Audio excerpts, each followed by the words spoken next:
The Pubs of Hastings and St Leonards by David Russell. Read by Abigail Wincott. The Lord Nelson, East Bourne Street.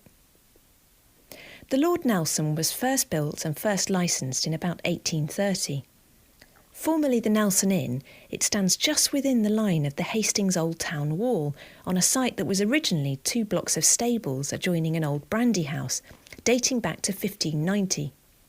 50 years later, the Lord Nelson was in the news prior to the general election of 1880.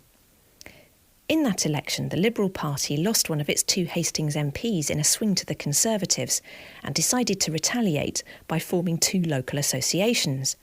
The Fishermen's Liberal Association was founded at a meeting in the Lord Nelson pub in 1880, when 100 fishermen heard a rallying speech by Thomas Brassey MP. Interestingly enough, in 1882, the Hastings and St Leonards News believed that the fishing community was somehow cut off from the town, and that the want of wider social sympathies impels fishermen to congregate in public houses like the Lord Nelson. In 1904, the Nelson closed for several months, and a notice in the window advertised the pub to let at £24 a year. No one was prepared to rent it, which gave the police reason to claim it was redundant and should close. However, the year before, it had been sold by the brewery and was now a free house. The new owner bought the house, anticipating the restrictions of the new Licensing Act of 1904, which allowed pubs tied to breweries to be closed on the grounds of redundancy, even though they might have a good record. The police tried to close it again in 1911. This time they were complaining about the difficulty of supervising the back doors. But in court, popular landlord Harry Haste was praised for the good conduct of the pub, and among other things, the well-attended sing-songs. "You'll make me blush if you carry on talking like this," he said. Nevertheless, the chief constable still claimed that the Nelson was redundant and should close. Finally, it was decided that the licensee of a free house could not be awarded compensation out of brewery funds, and as the house was not tied to a brewery, the case was dropped. For the next 27 years, little is heard about the Lord Nelson, until in 1938 its darts team won the Observer Annual Darts Tournament.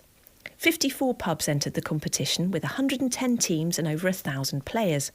The final, between the Hole in the Wall and the Lord Nelson, both Old Town pubs, was held in the Market Hall, George Street, and attended by 400 paying spectators. The team captains thanked the players for their sportsmanship, and both teams went to the Nelson for a drink out of the cup. In the 1960s, new drinking companions joined the local fishermen. In 1967, a barman who was also a folk singer received a hefty prison sentence of 15 months for selling cannabis to the German language students who used the bar during the summer. And at the time, the pub had a reputation as a trouble spot. Peter Skinner was a regular drinker at the time, and he remembers the Lord Nelson used to be a wild pub. "If it was the same today, they'd close it down," he said. "There was a lot of folk singing, lots of villainous characters, and it was very exciting when you were drunk." Another regular in the mid-1970s was a man called Mick Nurse, and he recalls that the Nelson was popular with bikers at the time, and it had the best jukebox in Hastings. In 1982, there was a brief return to the days of the early morning licence, when the Nelson got permission to open at 5 a.m. to serve local fishermen returning from a night's fishing. In 1988, the Nelson Tigers Social Club, formed in 1977 to play rugby, staged the first of several open-air rock concerts on the Stade. Many thousands of pounds were raised for the Hastings lifeboat.